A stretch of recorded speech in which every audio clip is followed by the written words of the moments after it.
네, 날씨로 알아보는 오전장 증시 현황입니다. 여러분 주말 잘 보내셨나요? 벌써 10월의 마지막 주입니다. 요즘에는 2020년이 끝나가는 게 너무 아쉬워서 주말에도 평소처럼 일어나서 하루를 시작하게 되더라고요. 그래서 그런지 이번 주말에 제가 할 일 리스트를 조금 빽빽하게 계획을 했는데도 모두 마무리를 할 수 있었습니다.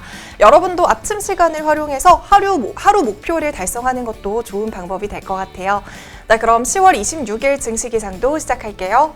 먼저 맑은 날씨를 보여주고 있는 지역에는 일진 머티리얼즈와 사마 알미늄, 리치 관련주 위치해 있고요. 보합권에는 마스크 관련주 위치해 있습니다. 전체적인 종목을 한눈에 볼 수 있도록 표로 정리해봤습니다. 화면으로 살펴보시죠. 네, 먼저 해가 떠 있는 일진 머티리얼즈입니다. 일진 머티리얼즈가 국내 최초로 1.5 마이크로미터 반도체용 초극박 국산화에 성공했습니다. 이 제품은 그동안 일본의 미쯔이가 독점하던 제품인데요. 이번 국산화 성공으로 국내 기업으로는 최초 타이틀을 세계에서는 두 번째로 성공하게 됐습니다. 이 초극박 반도체 패키지에 사용이 되고 있고요.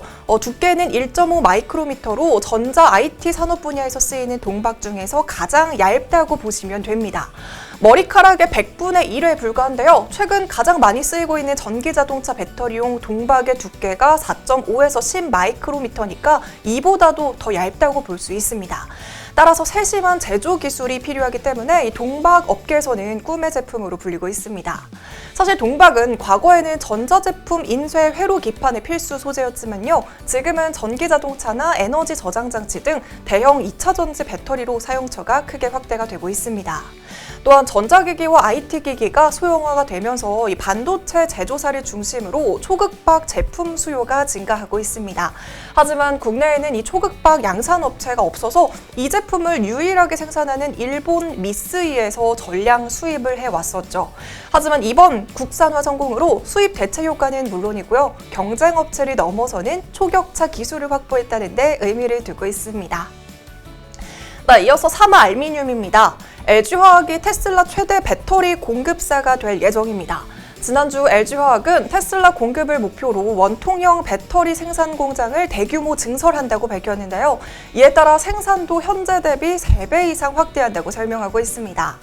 네, 이 소식이 전해지면서 전기차 배터리 관련주들의 매수세가 강하게 몰리고 있는데요. 그중에 사마 알미늄은 배터리 알루미늄밥 과점 업체로 LG화학을 비롯해서 SK와 삼성 등 전기차 배터리 3사에 모두 공급 중인 것으로 알려져 있는 기업입니다.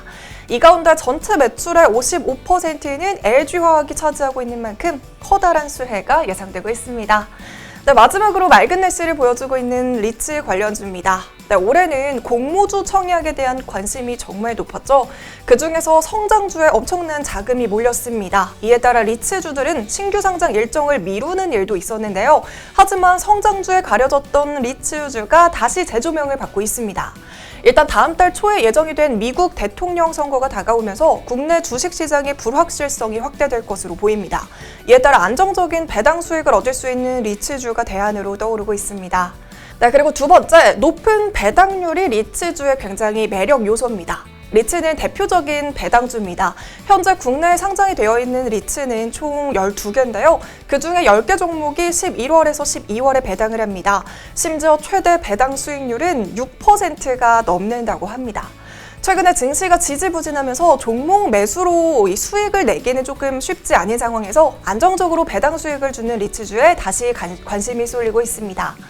리치주에 대한 적절한 매수와 매도 시점에 대해서 전문가들은 이렇게 이야기를 하고 있습니다. 일반적으로 배당주는 배당을 받을 수 있는 날짜가 지난 직후에 배당락이라는 주가 하락 현상이 빚어집니다. 앞서도 말했듯 국내 상장 리츠 12개 중에 10개는 아직 연내 배당이 남아있는 상황이죠. 이들 종목은 배당락 직전까지는 주가가 오를 가능성이 높기 때문에 이때까지 보유하다가 직전에 매도하는 전략을 펴는 것도 가능하다는 의미입니다. 그러면 양도세 절세를 위한 매물출의 영향을 피하면서 차익도 최대화할 수 있다고 조언하고 있습니다. 네, 이번에는 보합권에 위치한 마스크 관련주입니다. 이 마스크 관련주는 2, 3월에 마스크 대란이 있었던 시기에 엄청나게 급등세를 보였습니다. 그 이후에 마스크 수급이 안정화가 되면서 다시 주가의 상승폭을 반납해 왔는데요. 하지만 황사와 미세먼지 농도가 다시 높아지면서 이 미세먼지 관련주에 대한 관심이 커지고 있습니다. 또한 겨울에는 난방 수요가 급증하면서 연료 사용량이 증가하고 또 이에 따라 미세먼지 농도가 높아지는데요. 이와 함께 올해 말부터는 중국의 경기 회복이 본격화되고 내년보다 추운 날씨가 찾아오면서 미세먼지 피해가 다시 커질 것으로 보입니다. 이 마스크 관련주들의 주가를 보시면 일반적으로 겨울 시즌인 11월에서 2월 그리고 황사 시즌인 봄철의 주가가 상승하는 경향이 있습니다. 더불어서 지난 23일부터 마스크 수출 규제가 폐지가 되면서 단기 수혜를 기대해 볼 만하다고 판단되고 있습니다. 네, 지금까지 증시기상도 김전이었습니다. 여러분 오늘도 좋은 하루 보내세요.